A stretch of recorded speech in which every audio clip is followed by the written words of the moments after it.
Hola, bienvenido a mi tiempo, al tiempo conmigo.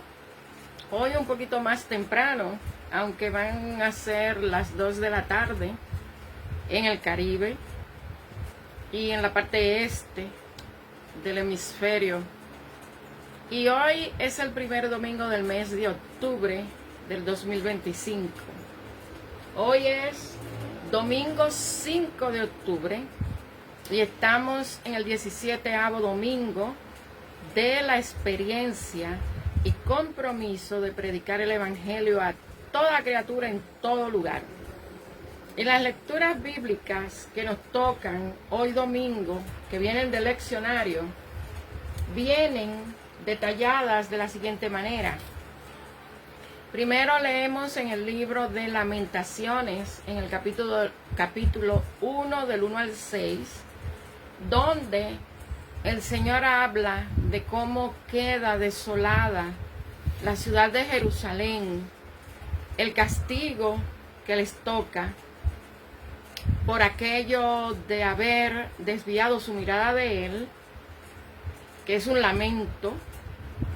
Y también sigue en el Salmo 137 cuando ya el pueblo de Israel está separado, porque hay una parte que Nabucodonosor, con su imperio babilónico, cuando viene y devasta toda la ciudad, se destruye el templo, lleva utensilios del templo que hasta el día de hoy no se sabe si dónde están y dónde si pueden existir, ya que hay la posibilidad de que pudieron haberlo destruido.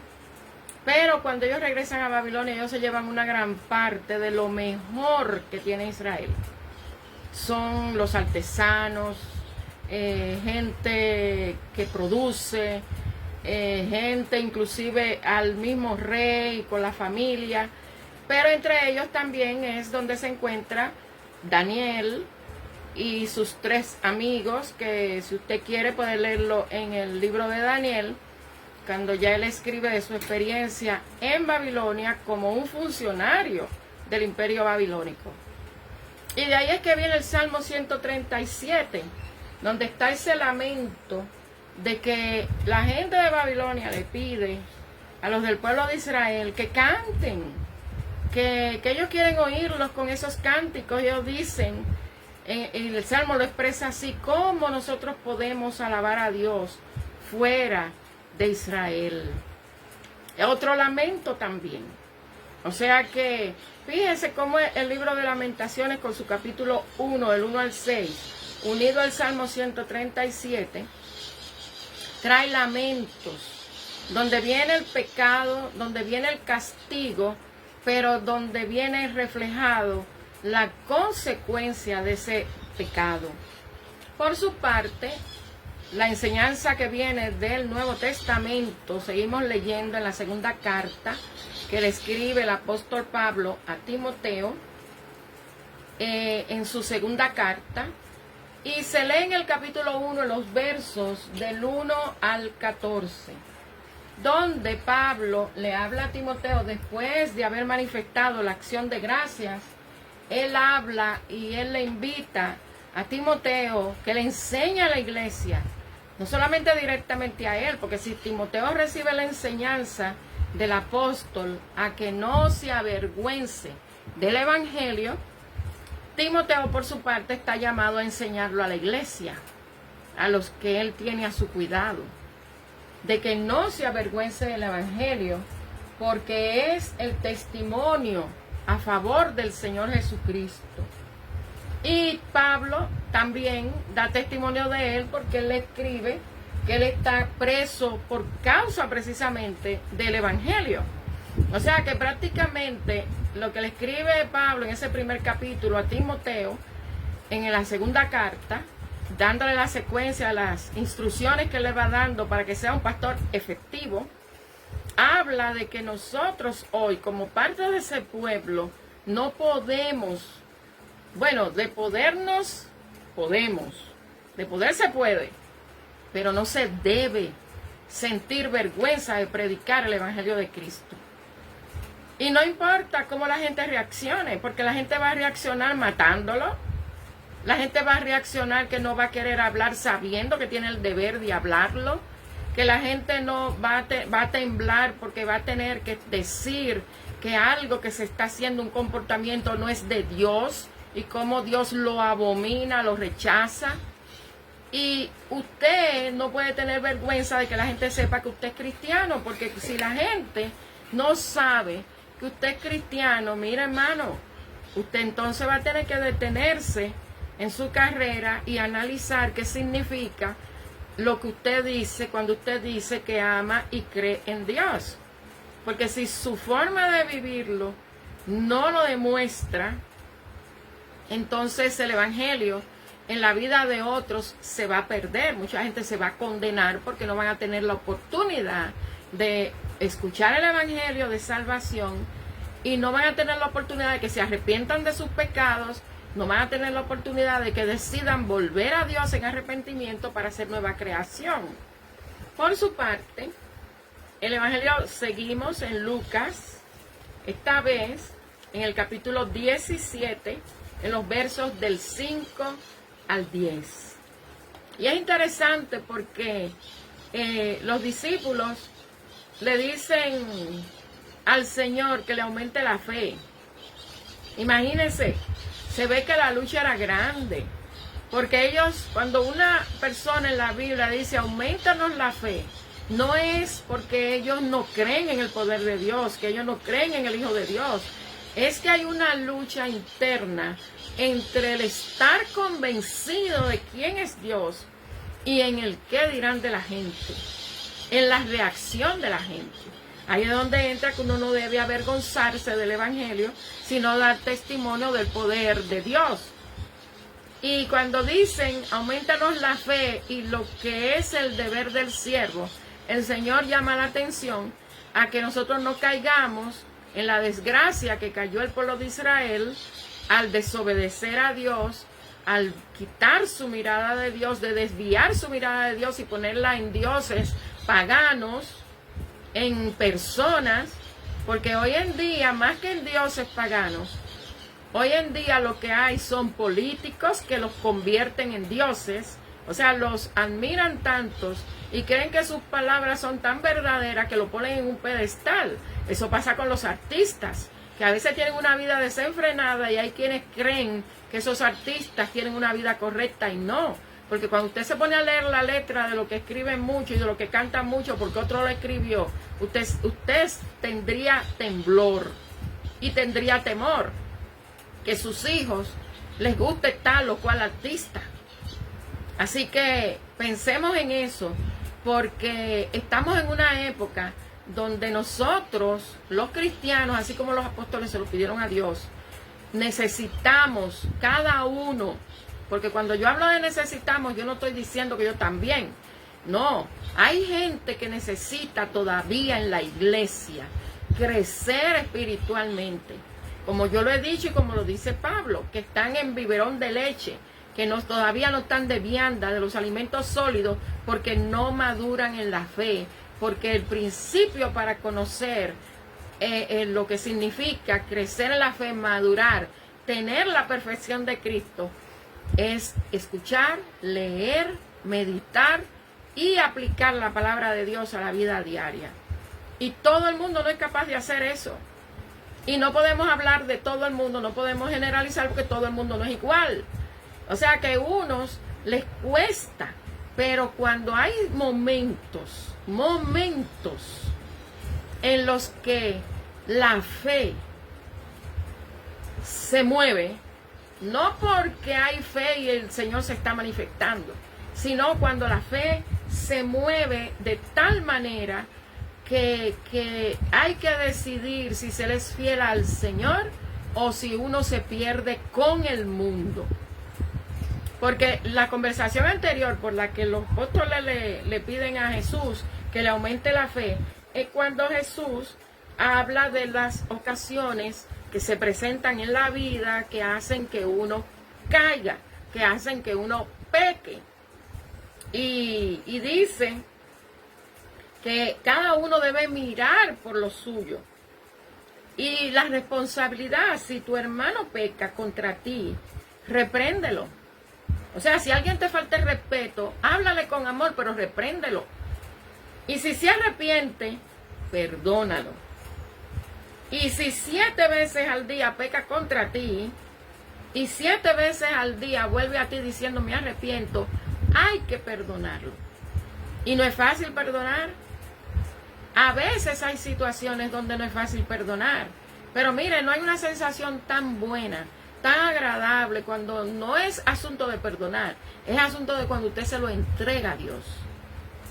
Y ahí es donde Dios viene y le mete ese bálsamo que le sana. Ese bálsamo donde usted puede inclusive darle agua cuando le pide agua porque tiene sed. Y usted le da agua a ese enemigo. Y Dios y mismo Jesús dice que uno debe darle el agua, porque eso va a hacer que esa persona caiga en vergüenza. Porque lo que hace en contra de otro no tiene fundamento, porque nosotros estamos llamados al amor, y de eso se trataba la clase de escuela bíblica hoy, cuando habla del amor a la luz de Dios, pero también donde uno tiene que traer obligatoriamente las 3 definiciones de amor que da el mundo. Y todas vienen, con excepción de una, las 2 primeras, el ágape y la filial, vienen bíblicamente, pero la que viene de Eros viene del mundo, viene de prácticas paganas, adorando a dioses que no tienen nada que ver con Dios, y donde el sexo es primordial. Entonces, sí tiene que ver con la Biblia en el sentido de que Dios habla de que Él bendice la unión de un hombre y una mujer dentro del matrimonio para procrear, para crear una familia y bendecir a la sociedad. Pero Él abomina el sexo fuera del matrimonio. Él abomina el sexo entre la gente del mismo sexo. Y hay un detallado muy grande en Levítico donde dice todas las cosas donde usted no puede practicar el sexo, además de no practicarlo con otras personas relacionadas fuera de lo que es el matrimonio, bendecido por Dios, donde 2 llegan a ser 1, hasta la muerte. Entonces los apóstoles, cuando saben que el perdón es uno de los deberes que se tiene que practicar, ellos le dicen al Señor, aumentanos la fe. Porque cada vez que usted crece, hermano, en la verdad bíblica, usted se va capacitando, va madurando y se va fortaleciendo más y pareciendo más a Cristo. Pero nosotros estamos en la carne y nosotros somos tentados por el enemigo. Recuerden lo que dice Pedro en sus cartas, que el diablo anda como un león rugiente buscando a quien devorar. Y si la semilla que usted recibió no encontró tierra fértil para que crezca ese árbol y dé fruto, entonces usted va a ser una presa fácil si su vida representa la semilla que cayó en el camino entre las piedras y los espinos, porque cualquier cosa lo va a hacer dudar, lo va a hacer flaquear y lo va a hacer caer y pecar. Y es muy difícil después que uno peca venir arrepentido al Señor pidiéndole perdón por ese pecado. Y ellos dicen que para perdonar ellos necesitan que el Señor le aumente la fe. ¿Y qué le dice Jesús? Si tuvieran fe como un grano de mostaza, podrán decir a este sicómoro, desarráigate y plántate en el mar, y les obedecerá. O sea que Jesús, diciéndole eso a sus discípulos, estaba diciendo que nada es imposible para el que cree. Así como se lo dijo con la muerte de Lázaro a las hermanas, le dijo a una de ellas, nada es imposible para el que cree. No te digo que si crees sin ver, verás la gloria de Dios. Se lo dijo el ángel, se lo dijo a María cuando le dijo, ¿cómo es posible que yo todavía, sin haber celebrado la ceremonia de bodas y vivir con José, cómo yo voy a salir embarazada?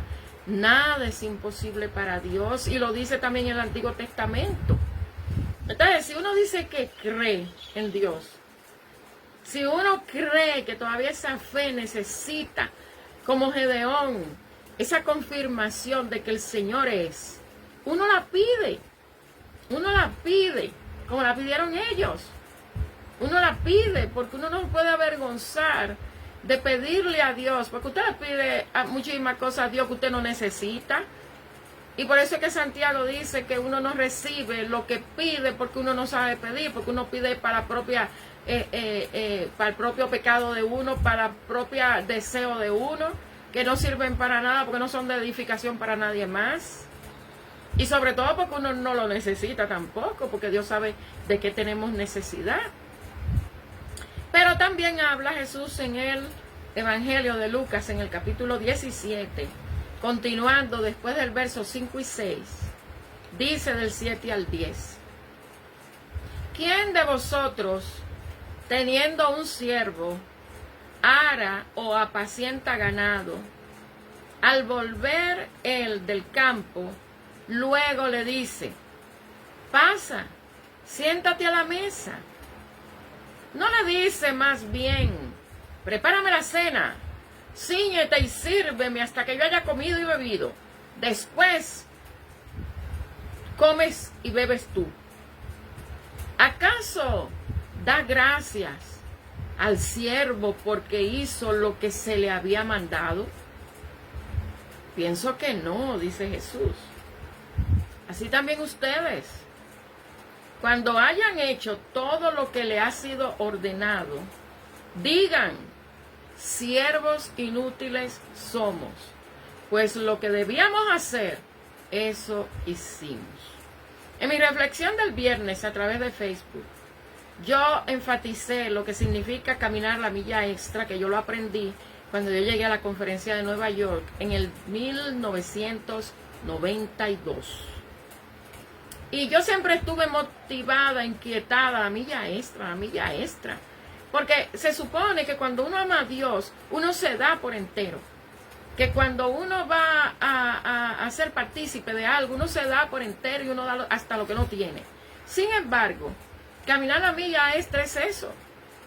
Que uno salga de los límites que indican el deber. Por ejemplo, cuando el Señor habla de las ocasiones que hay para caer, por las que los discípulos le piden más fe, es porque el Señor le habla del perdón. Y recuerdan que en Mateo, esa conversación con Pedro, ¿verdad? ¿Cuántas veces tiene que perdonar? Hasta 70 veces 7. Porque Lucas lo maneja de esta manera. Acuérdense que Lucas está haciendo un reporte a un tal Teófilo sobre todo lo que está pasando con ese hombre llamado Jesús. Y cuando nosotros vamos a esa narración más detallada de esa conversación con Pedro, de hasta cuánto yo debo perdonar a otro, hasta dónde debo poner la mejilla o caminar extra o quitar la capa y dársela al otro, y si me pide más, dárselo. Ir más allá de las 70 veces 7. ¿Y sabe cómo? Que cuando tu enemigo te pida de beber, dale agua. ¿Por qué? Porque solamente el hecho de darle agua a tu enemigo va a hacer que le arda la cara de vergüenza. Y esa vergüenza que le va a dar al enemigo porque uno hizo más allá del deber, es lo que puede preparar a esa persona para que su corazón se transforme. Entonces Jesús les dice a los discípulos que le piden más fe para ellos poder entender la dimensión del perdón, lo que significa ir más allá del deber. Él le dice que un hombre, y eso es, poniéndolo como ejemplo, si cada uno tiene a un sirviente que va y trabaja cuidándole el ganado o trabajándole la tierra, cuando ya viene del campo, luego le dice, ven a prepararme comida. Y después que yo coma, entonces tú te sientas a comer. Porque Jesús le dice, ¿quién de ustedes cuando ese hombre después de trabajar viene y le dice, ven, siéntate a la mesa? No. el dueño de la casa le va a decir, prepárame la comida a mí primero y después tú vas a comer. Pero también lo lleva más allá, porque el Señor le dice, ¿y quién de ustedes le da las gracias a ese sirviente porque tú le dijiste que hiciera algo y él lo hizo? Fíjense, cómo tú tratas a los demás, pero también si eres agradecido cuando te bendicen. Y Jesús dice, no, nadie le dice, ven a sentarte a la mesa. Nadie le dice, ay, muchas gracias por la comida que preparaste y por la bebida que me serviste.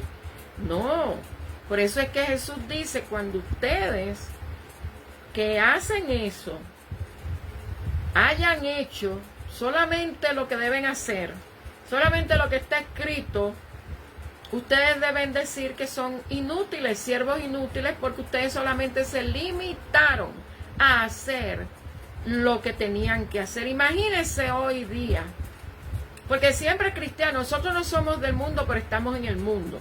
Y nosotros tenemos deberes en el mundo, que son con el gobierno, y se supone que son para bendición para todos. Si ahora la realidad que se vive es que los gobiernos, en lugar de ser agradecidos con el pueblo, porque el pueblo paga los impuestos y ellos pueden llevar a cabo su deber, ¿qué pasa? Diferente al ejemplo que está poniendo Jesús con los apóstoles y con cada uno de nosotros para confrontarnos a nosotros hoy en el siglo XXI, hoy 5 de octubre, en el que el gobierno no solamente no hace lo que tiene que hacer, sino que se va más allá en hacer lo indebido y con el dinero de la gente. Fíjense lo contrario. Entonces, nosotros que sabemos cuál es la verdad del Evangelio, no podemos avergonzarnos, no podemos tener miedo de decir lo que está mal para que la gente entienda que hay un camino derecho y ese camino es Cristo, el único camino que lleva a Dios, que es el Padre, el único camino que lleva a Dios, que es el Padre, es Jesucristo. Nadie más lleva a nadie, ni siquiera porque usted nació en el Evangelio y su hijo anda en el mundo. Usted, si está salvo, olvídese que si usted no le predica a su hijo para que se convierta, ese hijo se va a perder, porque la salvación no es automática, es personal. Entonces, si los gobernantes no cumplen con el pueblo el deber y más allá, son siervos inútiles, porque ellos son empleados del pueblo. Ellos están ahí para servir al pueblo, o sea, son siervos del pueblo. Pero cuando ellos no hacen su deber, entonces son inútiles, porque ellos no hacen lo que deben hacer, pero tampoco lo hacen para bendición. Entonces son siervos inútiles. Así que si usted no va más allá de lo que usted sabe que debe hacer, porque la Biblia le dice a usted cuáles son las actitudes del cristiano, cuáles son los deberes del cristiano, cuáles son las directrices que Dios da para que usted pueda estar apto, para que cuando Cristo venga, usted pueda ir al cielo. No antes, cuando Cristo venga. Muertos se levantarán, los vivos serán transformados cuando Cristo venga. Entonces, si uno solamente se ha limitado a dar el dinero porque eso fue lo que pidieron y no va más allá, a orar por lo que se necesita, aunque yo no esté, porque si usted no puede estar, usted tiene que orar. Usted tiene que interceder para que el Señor mande la lluvia de bendición en la actividad, en el evento, en el proyecto, en el propósito, en las responsabilidades. Eso es ir más allá y dejar de ser siervo inútil. Porque acuérdese que una cosa es dirigir un culto, y eso no tiene tanto mérito porque eso se aprende. Eso es una habilidad que se aprende y es un deber también de ser partícipe de la adoración. Pero cuando usted va más allá de los deberes que usted sabe que tiene que cumplir, incluyendo las ofrendas, que son por gratitud a Dios, más allá, no solamente ahí donde adora, sino que si se habla, usted tiene en su corazón esa cosquillita, ese redarguir del espíritu que le dice, da, hermano, vaya más allá. Porque si usted solamente se queda en el cumplir, entonces es un siervo inútil. Y después no va a poder lamentarse como el pueblo de Israel, como viene diciendo Jeremías, y hoy Lamentaciones en el capítulo 1, donde habla de que ellos están lloriqueando porque Dios lo está castigando, porque ellos no entendieron a tiempo que las advertencias de Dios eran de verdad. No le hicieron caso al profeta y quisieron haciendo lo que le dio la gana. Entonces cuando vino el golpe, entonces están lamentándose. Imagínense que Sión pierda su gloria. Imagínense que las hijas de Sión anden por ahí arrastrándose. Imagínense usted. Y todavía están en Babilonia, la gente le pide que cante, los babilónicos le dicen, ay, queremos oírlo cantar. Y ellos todavía se viven quejando, ¿y cómo vamos a tener el ánimo para cantar si estamos lejos de la tierra? ¿Saben por qué? Porque se avergonzaron, como le dice Pablo a Timoteo, que no se avergüence del evangelio, porque ellos estaban todavía en la tierra prometida, en Canaán, desde el río hasta el Mediterráneo, hasta el mar Mediterráneo. Ellos estaban rodeados de gente pagana, de gente impía, que necesitaba ver un testimonio en ese pueblo que todo el mundo sabía que ya venía con una fama, y hasta reyes le tenían miedo, porque ellos sabían que no eran ellos, era el que estaba con ellos.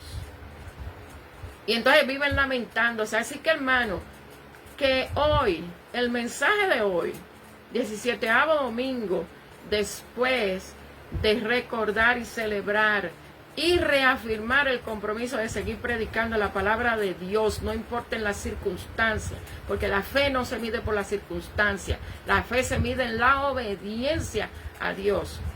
Que usted no sea de lo que se lamente, que usted no sea de lo que esté lloriqueando, sino que usted sea de los valientes, que sepa predicar sin avergonzarse la palabra de Dios, a tiempo y fuera de tiempo, y no importa a quién, al rico, al pobre, al gobernante. Usted puede comenzar, Cristo te ama, aunque se burle, se lo dijo. Acuérdese del centinela de Ezequiel, que si no cumple con su deber, va a ser responsable de que esa alma se pierda. Eso me encanta a mí, porque a Dios no se le escapa nada. Para que el Señor no diga que tú no sirves para el reino, porque no es solamente poner la mano en el arado y voltear la vista atrás. Es que si uno se ve en la disyuntiva de tener que pedirle al Señor más fe, porque todavía no entiende la dimensión de lo que significa perdonar, como uno le pide a Él que perdone a uno. Imagínese usted, cuando uno dice que uno ama a Dios, entonces le dice Juan, en la primera carta dice, ¿cómo tú puedes decir que amas a Dios a quien no ves y rechazas a tu hermano, a tu prójimo, a quien tú ves? O sea que por donde quiera que uno le camine al Señor, el Señor atrapa a uno. Sé que las retóricas de los momentos para confundir a los que son ignorantes, para confundir a los que todavía están en el mundo, pero sienten todavía esa necesidad de buscar de Dios, pero la vergüenza los frisa, porque piensan más en el qué dirán, que no sea para pedir más fe, sino que la fe que tú tengas sea capaz, como dice Jesús, de mover montañas.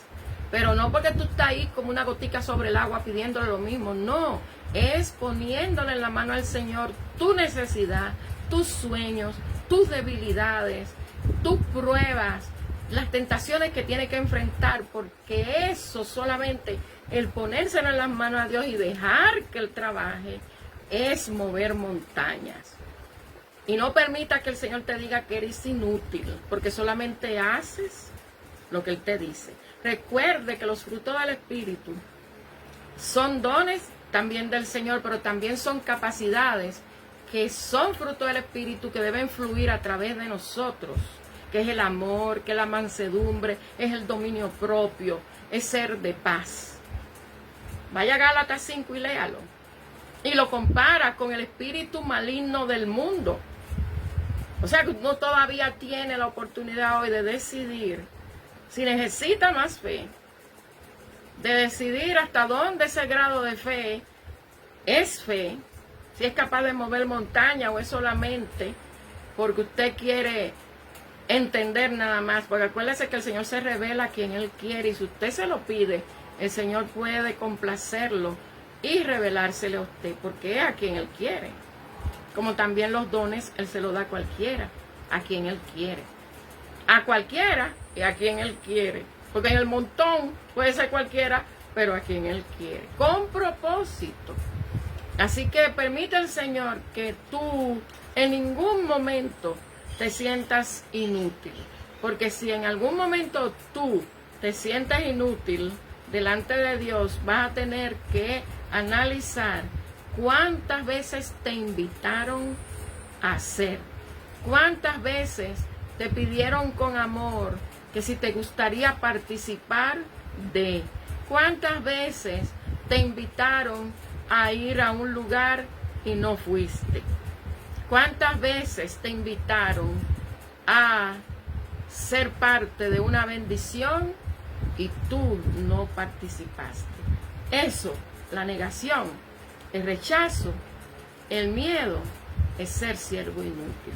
Porque el Señor no nos da espíritu de cobardía, sino espíritu de poder. Por eso es que uno no se puede avergonzar del Evangelio, porque no importa que se burlen, no importa que te digan nombre, ¿qué importa?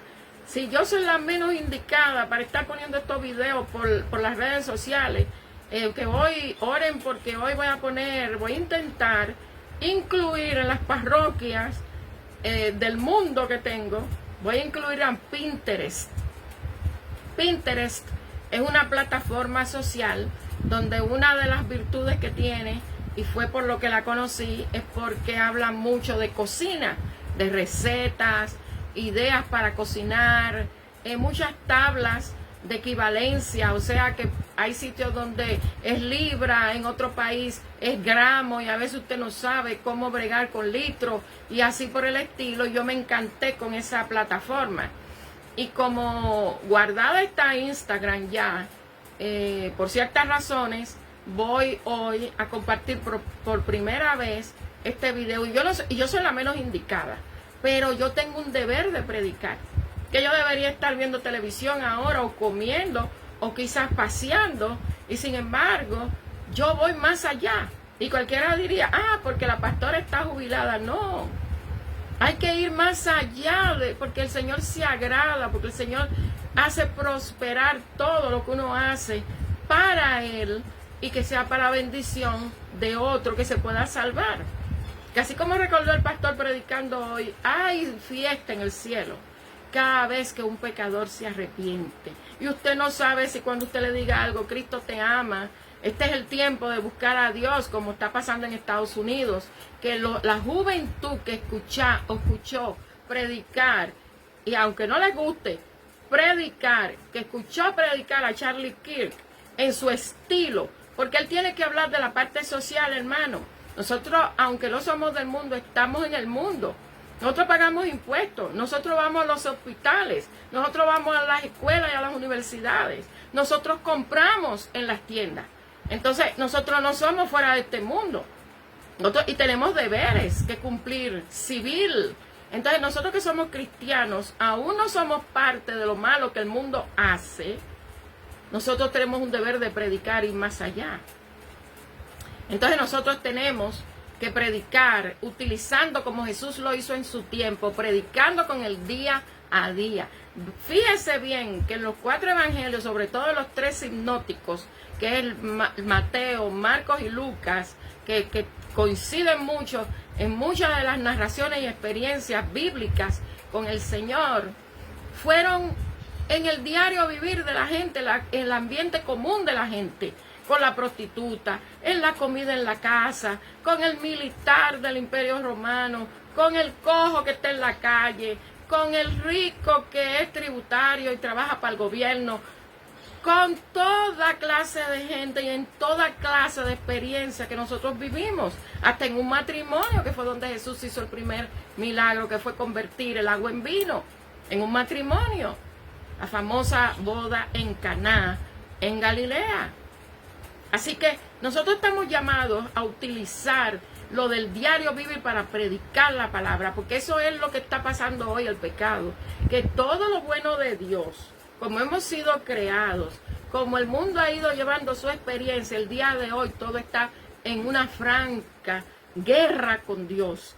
Y lamentablemente los malos que dicen creer en Dios, que dicen amar a Dios, pero no lo obedecen, están trabajando en contra de Dios, son enemigos de Dios, están trabajando a través de nuestros niños y nuestros jóvenes. Y nosotros tenemos que predicar hablando de eso, pero con la verdad bíblica. A Dios hay cosas que le aborrece, que no le agradan. Dios es el único que da y quita la vida. ¿Cómo va a ser que hay un país